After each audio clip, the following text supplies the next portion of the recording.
hamma narsa inshaalloh yaxshi bo'ladi, bugungi kunim eng go'zal kun bo'ladi degan niyat bilan turadi. Bunga dalil shuki, Rasul akram alayhisolatu vassalom fa'lul hasan, ya'ni ki yaxshi niyatni yoqtirar edilar.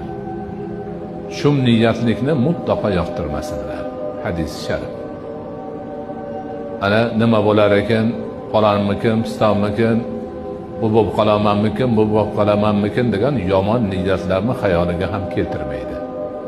Faqat yaxshilik, faqat yaxshi umidvorlik ma'nosini o'zida mujassam qilgan holda mo'min banda o'rnidan turadi.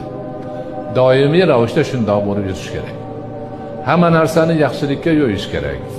Hamma narsadan faqat yaxshilikni kutib, Allohning o'zi bizga shu yaxshilikni beradi degan niyatda yurish kerak.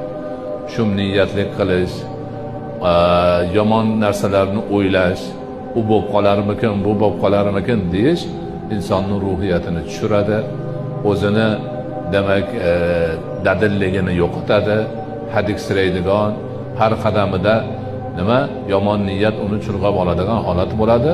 Unaqa odamning ishi mutlaqo yurishmaydi.